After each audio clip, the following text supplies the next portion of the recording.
الأمور التي لا يسع الجاهل بها إن شاء الله يكون موفق، وإن شاء الله يكون ناجح، وإن شاء الله يكون فائز عند المولى جل وعلا. Kita semua dan antum semua telah mendengar pembacaan kitab Sulamut Taufik. Artinya kalimatnya Sulamut Taufik maknanya sangat besar, maknanya sangat luas, maknanya sangat agung. Tentunya siapa yang menyimak dan mengamalkan daripada apa yang dia simak dan mengamalkan dari apa dia pelajari dari kitab Sulamut Taufik ini, tujuannya insya Allah dia akan menjadi orang yang super dan agung di sisi Allah. Dia berhasil, dia sukses dan dia mulia. الله المؤلف خير انه اختصر لنا كل مهمات الدين في كتيب صغير ممكن يصلح في الجهاد، ممكن نحفظه بكل سهوله. من حافظ على ما في هذا ما يحتاج منك المطولات هذه لطلاب العلم، لكن كل انسان لا يسعه مثل هذا بمثابه ورقه عمل، بمثابه منهج، بمثابه دستور لكل مسلم. Terima kasih kepada mu'allif, jazakumullah khair. Mudah-mudahan Allah membalasnya dengan sebaik-baik balasan, karena beliau membuat kitab rangkuman ataupun kitab kecil tapi maknanya sangat luas. Barang siapa yang akan membaca, bahkan mudah untuk dibaca, untuk dihafal, yang mungkin dijadikan seperti kantong ataupun buku kecil yang bisa dikantongi dan dibawa kemana-mana, akan mudah untuk dihafal. Insya Allah siapapun yang berupaya untuk menghafal dan membacanya kitab ini adalah tujuannya adalah menjadi orang-orang yang betul-betul dibanggakan dan diagungkan oleh Allah Subhanahu wa Ta'ala. جمع لنا أركان الدين كلها في هذا الكتيب العجيب، الإسلام، الإيمان، الإحسان. مع أن الكتب كثيرة لكن قل أن تجد كتاب يجمع لك كلها عقيدة وفقه وتصوف في نفس الكتاب بأسلوب سهل، بأسلوب وجيز. Kitab ini waktu kecil tapi sempurna, mencakup rukun agung arkanuddin, rukunnya agama, yaitu tentang Islam, tentang iman, tentang ihsan. Mungkin kitab-kitab itu banyak sekali, tapi jarang kita dapati seperti uslubnya ataupun metode yang dikarang oleh muallif ataupun pengarang kitab ini, Habib Abdullah ini, yang luar biasa. Mencakup tentang akidah, mencakup tentang fikih, mencakup tentang tasawuf, dan kalimatnya gamblang mudah difahami oleh siapapun yang membacanya. خصوصا كتاب الردة، هذا كتاب العظيم الذي يتداول كم من لفظة من الناس تخرجهم عن دين الإسلام وهم لا يعلمون. هذا مهم جدا أن نعلمه وأن نتعلمه وأن نحفظه وأن نحذر ما فيه، وهو كثير لكن هو فقط أورد الذي كان في زمنه والذي كان في بلده، وممكن أن نضيف عليها أشياء كثيرة في هذا الزمن ما يسع الإنسان أن جهلها. يعني هذه أمور خطيرة، أن يسب الرب أو يسب الدين أو يسب النبي أو يسب القرآن، وهذا موجود وربما ما يبالي بها الإنسان، وهي تخرجه من الملة والعياذ بالله، ويترتب عليها أمور كثيرة كما مر معكم منها طلاقه ومفارقته لأهله، لا يرث ولا يورث ولا يمثل ولا يكفن ولا يدفن في مقابر المسلمين، أشياء كثيرة تترتب عليها وربما الناس يتساهلون بها. Beliau mengatakan kepada kita, khususnya bab yang barusan dibaca, yaitu tentang riddah, tentang yang bisa menyebabkan kita keluar dari agama ataupun murtad. Ini kalimat atau ini bab sangat penting para hadirin. Dan terkadang kita tidak sadar mengucapkan kalimat-kalimat yang bikin kita keluar dari Islam, yang kita melakukan suatu hal yang mungkin dianggap remeh, padahal hakikatnya itu adalah bisa mengeluarkan kita daripada Islam. Alhamdulillah, Habib Abdullah ini atau mu'allif ini menjabarkan satu persatu yang sesuai dengan keadaan pada saat itu, di kampungnya, di lingkungannya, yang mungkin setelah zaman kita ini banyak lagi hal-hal yang dianggap sepele, namun itu mengakibatkan fatal, yang bisa kita itu keluar daripada Islam tanpa sengaja. Yang dicontohkan oleh beliau itu sudah banyak sekali, tapi banyak lagi yang hal-hal yang belum disebutkan di sini karena mungkin pada saat itu belum muncul. Yang intinya terkadang mengejek Allah, mengejek takdir Allah, mengejek Nabi Muhammad. Contoh tapi bukan dari beliau, kuta'ala kuta'akan, itu bahaya. Kalau Sulamut Taufik ini bukan dari beliau, Tapi maksud saya itulah yang dimaksud oleh Habib Abdullah Al-Haddad. Jadi Habib Abdullah bin Wahid ini, hati-hati para hadirin, ucapan yang meremehkan Allah, meremehkan Nabi, meremehkan Al-Quran itu terkadang kita bikin murtad keluar dari agama. Apa akibat yang fatal? Bisa dia dianggap cerai bersama istrinya. Tatkala dia meninggal tidak mendapatkan warisan, tatkala dia meninggal tidak dikuburkan di kaum muslimin, dan seterusnya. Ini yang kita harus antisipasi dan hati-hati. كل هذا ما يتأتى إلا بالعلم، بالتعليم للكبير وللصغير، للذكور وللإناث. كانوا السابقين منذ النبي صلى الله عليه وسلم والصحابة والتابعين والعلماء والعاملين إلى قيام الدين وهم يذكرون وهم ينشرون هذا التعليم حتى تكون فيه النجاة، تكون فيه الفوز، تكون فيه النجاح. Semua itu yang kita simak dan kita dengar tadi, nggak mungkin kita bisa akan mendapatkannya kecuali dengan belajar. Maka daripada itu tugas kita. Dan tugas seperti ini adalah dari zaman Nabi, dari zaman para anbiya wal mursalin, dari zaman para sahabat, dari zaman para tabi'in sampai hari kiamat tidak akan lepas tugas ini. Dan tanpa itu semua kita tidak akan bisa menjadi orang yang sukses, tidak akan menjadi orang yang najah ataupun orang-orang yang mulia baik di dunia terlebih lagi di akhirat. Tapi dengan ilmu, dengan kita mempelajari dan menyebarkan ilmu dan kewajiban-kewajiban yang kita wajib untuk mempelajarinya, maka disitulah kunci kesuksesan kita dan kemuliaan kita. ما الفضل إلا لأهل العلم إنه بسرعة كلمة ما الفضل إلا لأهل العلم إنه على الهدى لمن استهدى الله. Tidak ada keutamaan, kebanggaan bagi manusia kecuali orang yang alim, kecuali orang yang alim dan mengamalkan ilmu.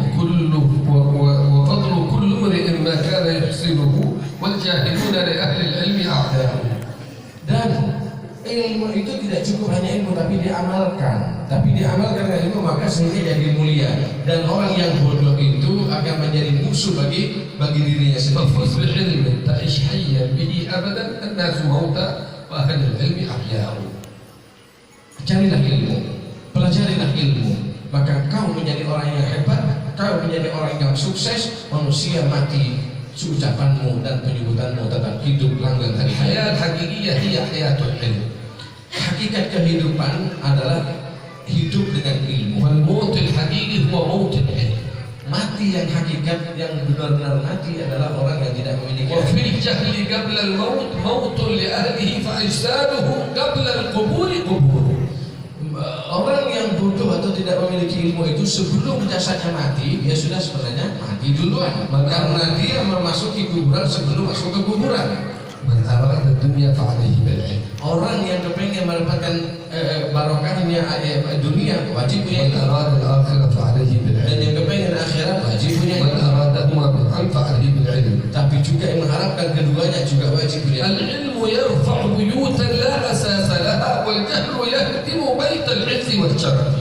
Ilmu itu akan mengangkat keluarga kecil yang hina, yang dianggap miskin di kampungnya, tapi kejahilan akan meroboh istana yang megah karena kelompok dan lingkungan itu dianggap jahil dan bodoh. يرفع الله الذين آمنوا منكم والذين أوتوا العلم درجات. Al-Quran telah mengatakan dengan firman Allah Subhanahu wa taala, yarfa'illahu alladhina amanu minkum ila akhiril ayat. Artinya Allah mengangkat derajat kaum muslimin ataupun mukminin, tidak cukup beriman tapi yang memiliki ilmu beberapa derajat. خص الذين أوتوا العلم مع أنهم داخلون في الذين آمنوا يرفع الله الذين آمنوا منكم يدخل فيهم العلماء من باب أولى لكن خصهم بالذكر يرفع الله الذين آمنوا منكم والذين أوتوا العلم درجات. Padahal orang yang memiliki ilmu pasti orang yang beriman. Artinya, kenapa di dalam Al-Quran itu disebutkan yarfa'illahu alladhina amanu minkum walladhina utul ilma darajat? Kenapa harus ada utul ilma? Supaya kita tahu orang yang memiliki ilmu di atas orang yang memiliki iman tanpa ilmu, tinggi derajat yang tidak terbandingkan. ثم قال أوتوا العلم ولم يقل آتوا العلم أو أتوا العلم أوتوا، معنى أن هذا الله جل وعلا أعطاهم. هناك علم كسبي وعلم وهبي ولا طريق للعلم الوهبي إلا من طريق العلم الكسبي. Dan ajibnya firman Allah Subhanahu wa taala itu pakai ma'mum lil majhul gitu ya. Utul ilma, bukan atal ilma atau ta'lamal ilma, supaya kita tahu bahwasanya ilmu itu ada dua macam, ada ilmu kasbi, ada ilmu wahbi. Ilmu kasbi yang dipelajari, ilmu wahbi memang dari Allah Subhanahu wa taala. Hanya saja kata beliau, umumnya munculnya ilmu wahbi setelah adanya ilmu kasbi. كذلك من طريق العلم الوهبي العمل بالعلم الكسبي من عمل بما علم ورثه الله علم ما لم يعلم. Dan kedua, resep untuk bisa melibatkan ilmu wahbi dari Allah ataupun ilmu laduni dari Allah Subhanahu wa taala adalah mengamalkan ilmu. Karena Nabi yang bersabda, barang siapa mengetahui ilmu dan diamalkan, maka balasannya adalah mendapatkan ilmu yang tidak dia ketahui. بل هو آيات بينات وين؟ في الكتب؟ لا، في صدور الذين أوتوا العلم. Adapun ilmu yang wahbi itu tidak bisa kita jabarkan, namun adanya di hati dan di dada manusia. لا إله إلا الله يرفع الله الذين آمنوا منكم والذين أوتوا العلم درجات ولم يقل 10 ولم يقل 100 ولم يقل 1000 قال درجات لأنه لا يعرف عددها ولا محصورها ولا إحصاءها إلا خالقنا جل وعلا. La ilaha illallah. Ajibnya Allah Subhanahu wa taala tidak mengatakan 110 derajat, 100 derajat, 1000 derajat, tapi Allah mengatakan umum derajat, darajat, artinya beberapa derajat supaya kita tahu derajat orang yang alim yang mengetahui hanya Allah Subhanahu wa taala dan tidak ada yang mengetahui walaupun malaikat kecuali Allah Subhanahu wa taala, sehingga Allah tidak sebutkan jumlah nominalnya, jumlahnya berapa, supaya kita tahu bahwasanya yang mengetahui derajat orang yang alim dalam mengamalkan ilmu hanya Allah Subhanahu wa taala. عبادة لله جل وعلا وأنت في مجلس العلم حتى ما انتفعت حتى ما ارتفعت مجرد حضورك في مجالس العلم عبادة ولا عظيم يعني أجرها كبير تماما كما لما تصلي تماما كما لما تزكي تماما كما لما تصوم أنت تحضر مجالس العلم بل هذه أعظم لأنه ما عرفنا الصلاة ولا عرفنا الزكاة ولا عرفنا ربنا ولا عرفنا الرسول ولا عرفنا الحلال ولا عرفنا الحرام إلا بالعلم فاعلم أنه لا إله إلا الله فصار العلم أسوة أساس وقاعدة متينة لكل العبادات. Dan ajibnya lagi, hadir majlis itu adalah ibadah. Jangan dianggap sepele hadir majlis adalah ibadah. Dudukmu saja di majlis ilmu itu sudah ibadah, walaupun kau hanya menyimak saja, walaupun kau tak faham sama sekali, walaupun kau tidak mengerti sama sekali, itu adalah salah satu bentuk ibadah. Bahkan dalam satu riwayat mengungguli daripada sholat sunnah, mengungguli daripada puasa sunnah, mengungguli daripada amal-amal yang lainnya.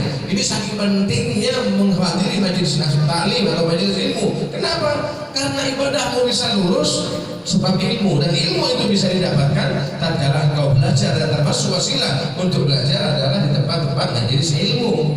العلم ما هو خاص بالصغار، يظن بعضهم انه العلم هذا للصغار من 12 سنه الى 18 سنه، لا، العلم للصغار وللكبار لانه عباده، طلب العلم فريضه على كل مسلم، اطلب العلم من المهدي الى اللحد، دائما ياتيك الموت وانت حامل الكتاب تبعث من المتعلمين العالمين.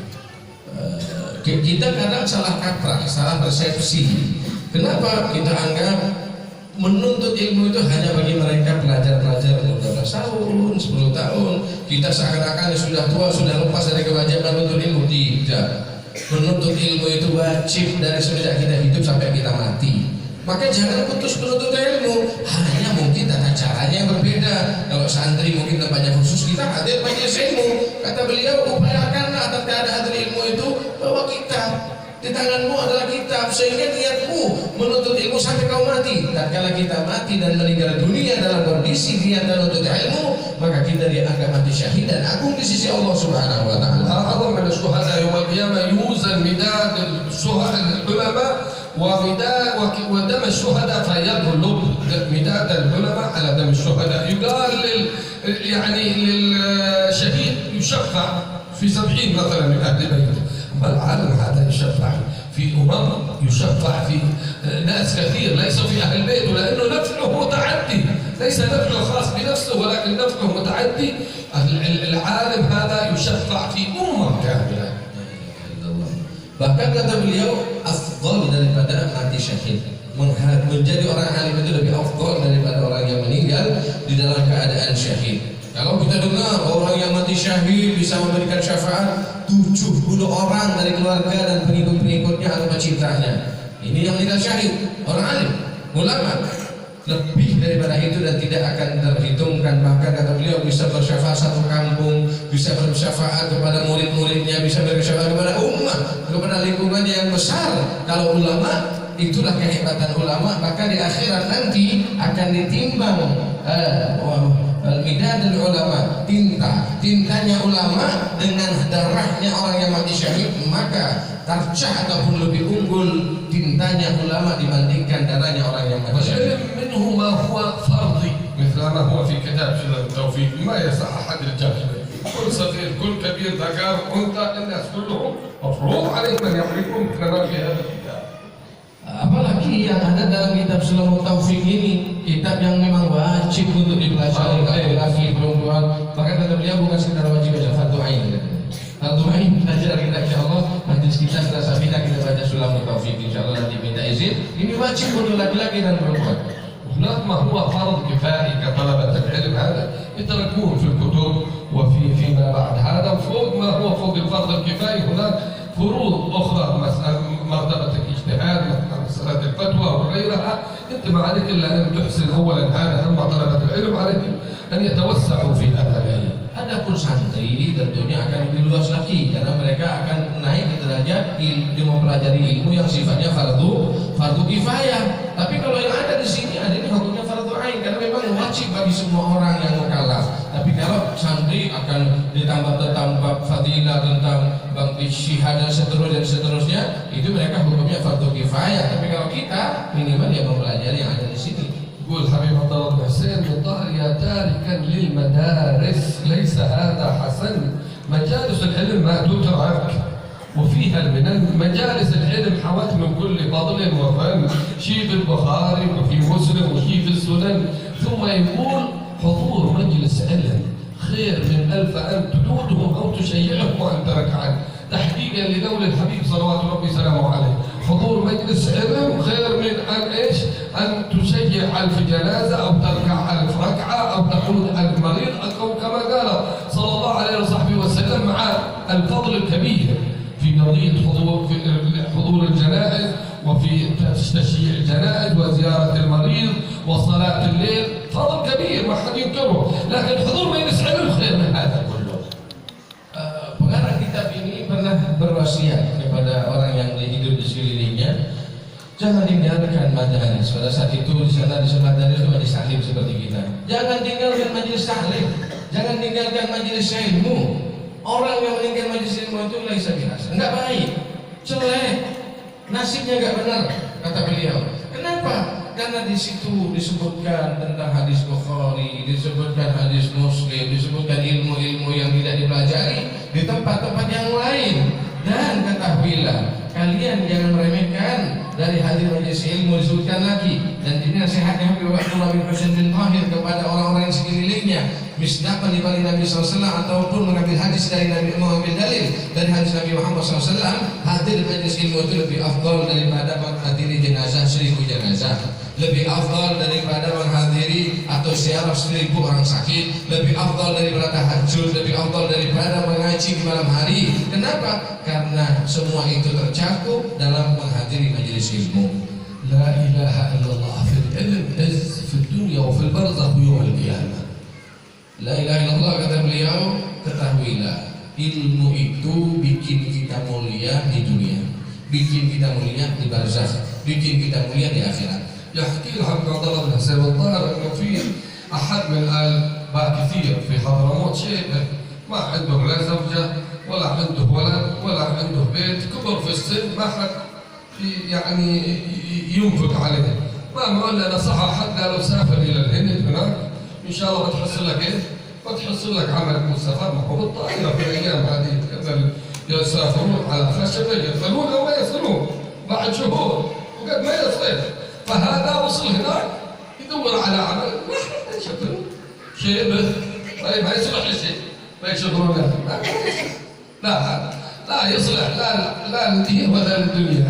لما نصحوا واحد قالوا شوف افضل انت دخل الى بعض الزوايا هذه حق العلم وقول بعض طلب العلم، وكنت ما تحصل لقمتك وشقتك، ما تحصل الكسوه وما تحصل المكان اللي بتجلس فيه، وانت ايه محتاج من الدنيا كلك يعني في الستين وفي السبعين ما محتاج لا لقمه وذوق فقط. فالتفت ودخل بعض الناس قالوا انا فقط بتعلم متفرغ للعلم، شوف كنت قبيله فوق الستين انا متفرغ للعلم. وبعد مرت السنين وكل يوم يلا بقصد الاكل والشرب واللي يحصل له مكان، لكن بسبب المجالسه بسبب طول المده كان يسمع كل يوم حديث آية، يسمع كل يوم حكم شرعي. مرت سنتين 3 سنين 4 سنين وهو ما عنده ما يشغله، ما عنده زوجة تنقص عليه أو أولاده يريدوا منه فلوس أو شيء، متفرغ للعلم تماما. فقدر الله إنه رئيس أو تقول أنت كما تقول كذا يعني المنصب حقهم أو المرشد حقهم حق الزاوية هذا توقع حق البلد كلها، وتقولوا أوحد يكون كبير في السن، يكون عنده علم، عنده حكمة، عنده رياضة، ما حصلوا حد إلا هو له الشيء حقنا، ولا الباقيين إما عندهم علم ما كان هم عادهم عندهم شباب هكذا عندهم شيء من الرعونة، عندهم شيء من الشدة، أو يكون عندهم واحد شايف ما هو حول العلم ما حصلوا الصفات اللي يبغوها اللي فيها. تعال اليوم بينصبونه وما يزوجونه واللي يبغاه بيلقونه بسبب العلم. شوف فصار خرج من ذاك اللي يطلب لقمه وما ياكل، فصار ملكهم كلهم بالعلم.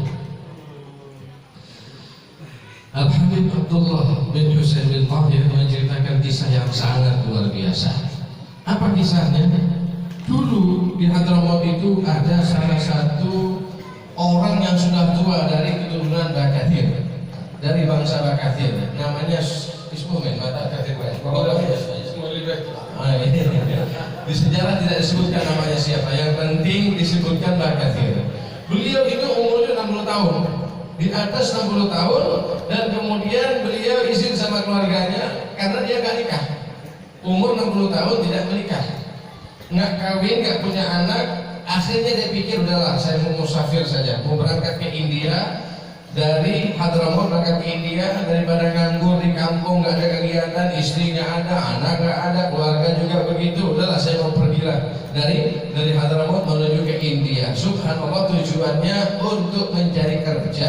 Bayangkan, tujuannya untuk mencari kerja. كشاف البحر هذا الطريق ما يجي طائرة قلنا هذا في بحر يمشون على خشبة قد يصل وقد ما يصل تستغرق شهور. طريق بالخشب بالبحر dan keluarnya itu bukan pakai kapal. Pada saat itu bukan pakai kapal, beliau pakai seperti sampan gitu ya, seperti garing gitu ya. Mungkin dari seperti sampan perahu yang seperti kita lewati. Ini mengerikan sekali, tidak aman, mungkin selamat, mungkin mati, mungkin wafat. Tapi subhanallah tatkala sampai di India, beliau itu tujuannya mencari kerjaan. Melamar kerja di suatu tempat ditolak, ya umur tahun mau kerja apa? Melamar di suatu kerjaan ditolak, melamar satu kerjaan ditolak. Yang akhirnya dia putus asa, ketemu sama temannya mungkin sama sahibnya di situ nganggur, sudah tua. Daripada cari pekerjaan nggak jelas, lebih baik itu tuh ada majelis taklim tuh di Nusapati itu, gitu lah kalau di sini mungkin ya. Ente duduk tuh, di situ ada ustaz ngajarin majelis taklim. Coba ente duduk di sana, minimal ente ada yang mau dimakan, untuk makananmu pakaianmu cukup. Akhirnya dia masuk pesantren, masuk majelis taklim. Niatnya nggak baik, niatnya bukan karena Allah, niatnya untuk cari makan dan dari tempat untuk bisa hidup, menyambung hidup lah. Tapi subhanallah, hari pertama mungkin gak ikhlas, hari kedua mungkin gak ikhlas. Setiap hari mendengarkan hadis Nabi, setiap hari mendengarkan Al-Quran, setiap hari mendengarkan syekh mengajar, hatinya mulai cinta kepada ilmu, hatinya mulai cinta kepada hafalan. Dia apa yang dia simak makin hafal, makin alim, makin alim, makin alim dan alim. Subhanallah, setelah beberapa tahun kemudian syekh yang mengajar di pesantren itu wafat dan meninggal dunia.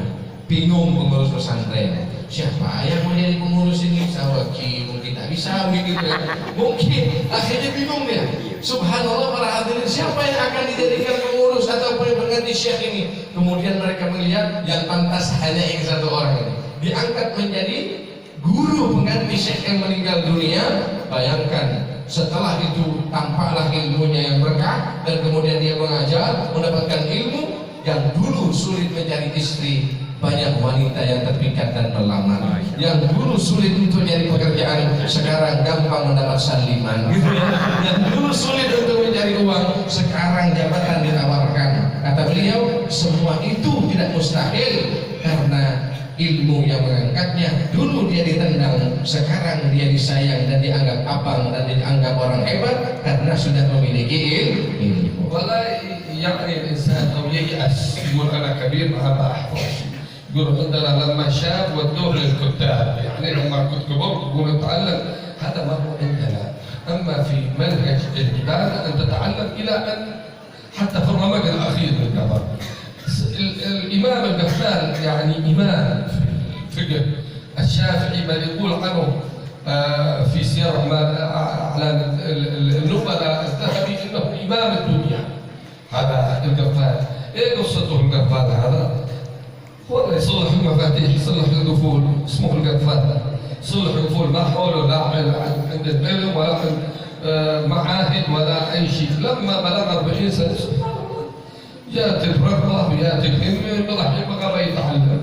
راح لعند الشيخ وبغى يتعلم. الشيخ شيوخ الوقت ذاك ما كمان شيوخ الحين عندهم نور، عندهم سر، عندهم نظر. تقول فلاسفة المؤمن فإنه ينظر بنور الله. ما قالوا لا ما روح ما تنفع أنت الشيء. أهلا وسهلا تعلم تعال. فأعطاه يعني مختصر المزني كتاب الفقه الشافعي. قالوا روح تحفظ هذا الكتاب. فصار يعني يريد أن يحفظ سطر واحد بس ما استطاع يكرر. وهذا كتاب اختصرته، هذا أولا. وهذا كتاب اختصر ما حفظ. يا الله ايش المشكلة هذه؟ المهم ما ينفع نطلع فوق السقف أحسن. طلع فوق السقف وطول الليل وهو يبيت يتحفظ. وهذا كتاب اختصرته وهذا كتاب اختصرته. لما حفظ سطر غلبه النوم، انتبه لسه راح كل اللي في حفظه الا هو سطر.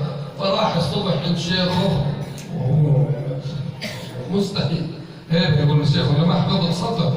الشيخ كشفه عرفوا انه يعني الهمه اللي عنده وانه مجيد وانه عنده نيه صالحه. قالوا ما عليك، حاول مره وثاني وثالث حتى صار امام. كل الفقه الشافعي اللي تعرفونه انتم الحين في الصلاه كله ما يقدر الا حفظه. الامام الغفال. فصار بل عاش 40 سنه في الجهل واكرمه الله ب40 سنه اخرى، عاش 80 سنه، 40 سنه في الجهل و40 سنه امام وحاكم ببركه العلم. Walaupun metode belajar itu tentunya berbeda, kata beliau. Kalau santri dia ikuti kurikulum di pesantren. Adapun kita yang sudah tua-tua ini, yang sudah tua ini, ya tentunya dengan cara yang berbeda. Walaupun terkadang ada keajaiban Allah, walaupun sudah tua akan mengungguli para santri. Contoh, siapa yang tidak kenal Imam Ghafal? Imam Ghafal kuful itu kunci, gembok, ya, gembok. Tahu gembok ya, apa namanya? Gembok, kan? Jangan dong. Saya dari bahasa yang lain tadi. Kunci lah, kunci ya. Apa gembok? Tahu gembok ya? Seperti itu. Ada mengguli pakai. Dulu nyaris bahasa saya lain kali. Kenapa keluar gitu? Tahu gembok ya? Itulah pokoknya gitulah pokoknya ya, kunci. Artinya Ghaflun itu kunci. Kenapa ulama ini al-imam dinamakan Imam Ghafal? Karena beliau pekerjaannya bikin kunci. Menandi orang kunci ini elang nih kasih kopiaki gitu kan.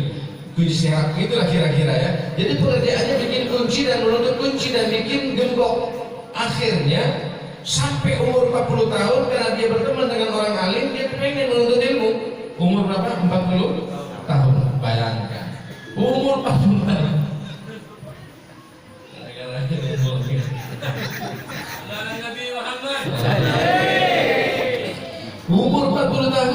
niat belajar, datang ke pesantren, guru saya mau belajar. Coba lihat seorang mursyid, seorang guru, dia tidak mengejek, dia tahu ini akan menjadi orang alim, sehingga diterima walaupun umur 40 tahun. Oh iya belajar. Akhirnya guru kasihlah saya pelajaran yang manfaat untuk saya. Dikasih kitab Mukhtasar Muzani. Kitab Mukhtasar Imam Muzani ini besar banget ini. Dikasih sama gurunya, nih kau hafalkan. Ya Allah, bukan sudah taufik, bukan Sabinatul Najah. Kitab Mukhtasar Imam Muzani. Subhanallah, dikasih. Akhirnya dia menghafal. Hadal kitab ikhtasartuhu. Kalimat itu saja berkali-kali susah untuk dihafal. دخلت كانت بدايتي ما عرف حتى الفاعل المفعول، ما هو عارف يميز يقول اختصرته او اختصرته. هذا في بدايته. Pertama beliau mondok, dia nggak tahu ilmu nahwu, nggak tahu itu ikhtasartuhu atau ikhtasartahu, fa'il maf'ul nggak ngerti dia. Yang penting disuruh hafal sama gurunya, karena taat sama guru yang menghafal, dan dia tak hafal-hafal sampai masuk ke lantai 2, naik ke lantai kedua, muter-muter nggak hafal-hafal, ikhtasartuhu hafal, dan setelah itu lupa lagi. Di pagi hari nangis sama gurunya, guru kayaknya saya mundur guru, saya minta maaf, kayaknya nggak bisa lanjut. Loh kenapa? Saya sudah semalam suntuk untuk menghafal ikhtasartuhu saja nggak bisa, apalagi yang lain. Apa kata gurunya? Jangan kau putus asa, lanjut kau belajar, walaupun kau diejek sama temanmu, yakin kau sukses. Itulah ikut sama guru dan yakin sama mursyidnya. Akhirnya beliau dari umur 40 tahun, beliau katakan sebut saja kitab Imam Syafi'i, sebut saja kitab mazhab Syafi'i, semua kitab itu sudah dihafal oleh Imam Ghafal ini umur 40 tahun, dan Allah berikan keberkahan umurnya ditambah sehingga sampai wafat umur 40 berarti 80 tahun baru wafat. 40 tahun dalam hidup kejahilan, 40 tahun menjadi orang yang alim. Tidak cukup menjadi orang alim, menjadi Imam Al-Ghaffar yang terkenal itu sebab kesubuhan dan ilmu yang mengangkatnya. Cukup.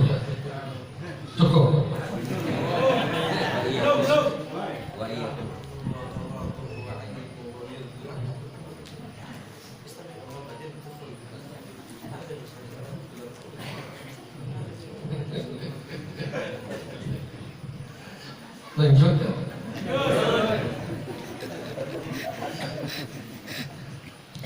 فما يعيب الإنسان كبر سنه أو يكون امرأة أو يكون ذكر أو ما يعيبه في طلب العلم، لأن العلم طلبه أصلا عبادة. بعد تفهم هذا أمر آخر من الله سبحانه وتعالى سيؤتيه، لكن مجرد حضورك في مجالس العلم أنت تعبد الله جل وعلا. Dan ini penting bagi kita. Yang penting kita hadir majelis, faham nggak faham itu milik Allah. Antum faham nggak faham bukan urusan antum, tapi Allah akan melihat usahamu. Kau hadir niat mengaji, kau hadir niat menuntut ilmu, ini akan dipandang oleh Allah Subhanahu Wa Taala. Dan yakinkanlah langkah kakimu menuju majelis itu suatu bentuk ibadah yang besar. Urusan faham atau tidak bukan urusan kita, milik Allah Subhanahu Wa Taala. كل اللي يبغاه الإنسان المؤمن موجود هنا. تبغى استجابة الدعاء، استجاب. تبغى شفاء المريض، حضر بنية شفاء المريض ما يحصل شفاء. تبغى قضاء الدين، حضر مجلس علم بقضاء الدين ما يحصل. تبغى تشوف النبي، حضر في المجلس بنية انك تشوف النبي ما يحصل. اللي بغيته بغيت سيارة، بغيت حرمة، بغيت بيت، كل اللي بغيته انوي وانت في مجالس العلم، لانها مجالس منظورة بعين الله. قال فيها النبي صلى الله عليه وسلم حفت، يعني تحفها الملائكة، شاهها السكينة، تنزل عليها الرحمة. هذه مواطن العبادة، مواطن استقبال الدعوات، ما بتكون في أي مكان آخر، ما بتكون إلا في مواطن العلم. حضور مجالس العلم وكل وجه دنيا وأخرى. Nah, ini kabar gembira untuk kita. Kata beliau, saya yakin di sini gitu kan ya. Kata beliau menghadiri majelis ilmu, dan dia mengisyaratkan majelis yang ada di tempat ini nih, di sini sudah cukup. Antum kepengen kabul hajat, hadir di sini. Ini kata beliau, bukan kata saya. Boleh lihat di video nanti. Ya, antum yang kepengen kaya, hadir di majelis ini. Rasulullah SAW. Antum yang kepengen melihat Rasulullah SAW, hadir di sini. Rasulullah الذي قال هذا ما لم يقل صلى الله عليه وسلم في الحديث إن لله يعني ملائكة سياحين يلتمسون حلق الذكر فإذا وجدوها قالوا هلموا إلى ربوبيتكم ويتحلقون حلقا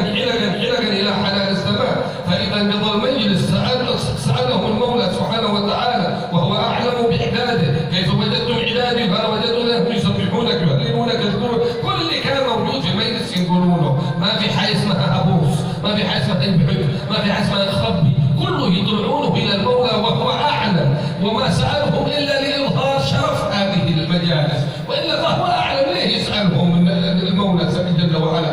ثم يقول له وهل يسالونني من شيء؟ هذا الشاهد انه ما هو الحبيب برضه اللي قال انه تستجاب الدعوات، بل النبي قال يسالوه المولى وهل يسالونني شيء؟ قالوا نعم يا الله، انهم يسالونك الجنه، هل راوها؟ لا ما راوها. كيف لا راوها؟ لا كانوا اشد طلبا لها وحرصا عليها. هل يستعيذونني من شيء؟ نعم يا ربي. يستعيذونك من النار؟ هل راوها؟ ما راوها. كيف لا راوها؟ كانوا اشد فرارا منها وبعدا عنها. طبعا في المطالب كلها يطلعونها، بس هذا يذكر في الحديث لانه اعلى مطلب ان تطلب الجنه وان تطلب النجاه من النار. اذا المولى يسال عن حاجات اهل المجلس. لست على من قال هذا الكلام وليس حسن ظن، ولكن هذا مصداق لقول النبي صلى الله عليه وسلم. Bahkan beliau membela, jangan bilang Murtado yang mengatakan, bilang Habib Murtado yang berkata seperti itu Rasulullah Sallallahu Alaihi Wasallam di hadits kursi tentang hiwarnya para malaikat dengan Allah Subhanahu Wa Taala tatkala hadir majlis, kemudian dilaporkan kepada Allah Subhanahu Wa Taala, ya Allah mereka hadir majlis, ya Allah bertanya lagi apa yang mereka takutkan, apa yang mereka inginkan, mereka menginginkan surga ya Allah. Apakah mereka melihat surga? Tidak ya Allah. Dan kenapa mereka menginginkannya? Karena mereka menginginkan ridho-Mu ya Allah. Apa yang mereka risaukan? Mereka risau dari murka-Mu dan neraka-Mu ya Allah. Kenapa mereka risau? Karena mereka takut daripada Engkau dan murka-Mu ya Allah. Akhirnya kenapa yang يقولون بقية الأشياء المطالب اللي يبغالوا عمر، يبغالوا سيارة، يبغالوا مدرسة، يبغالوا فلوس، يذكرونها. Bahkan juga kata beliau di hadir majlis seperti ini bukan cuma itu, sebutkan yang kepengen kawin, yang kepengen istri, yang kepengen harta, yang kepengen mobil, yang kepengen sembuh, yang kepengen yang punya utang pengen bayar. Kayaknya Habib kita banyak utang ini. Yang kepengen utang pengen bayar. Ya di sini kata beliau jangan sebutkan karena Habib Murtado bukan Rasulullah SAW yang bersabda di hadits kursi. Dan kenapa Allah Subhanahu Wa Taala bertanya kepada malaikat dan dijawab lagi oleh malaikat? Bukankah Allah Maha Tahu? Allah Maha Tahu. Menunjukkan cerita itu saking mulianya dan saking perhatiannya Allah kepada anggota majelis dan orang yang hadir majelis supaya tahu perhatian Allah terhadap mereka. وأعظم من ذلك أشهدكم يا ملائكة إني قد غفرت لهم. Yang lebih daripada itu bayangkan malaikatku aku saksikan dan saksikanlah dan yakinkanlah bahwasanya aku telah mengampuni mereka semua. ملائكة يستغرب يقول لا يا رب هذا فيهم واحد جاء فقط يمكن يبغى يتقابل مع حفيظ ولا يتقابل مع أحد ثاني، ما قصده علم قال ولا هو قد غفرت لكم على خزن الحاسب ولا هو قد غفرت له.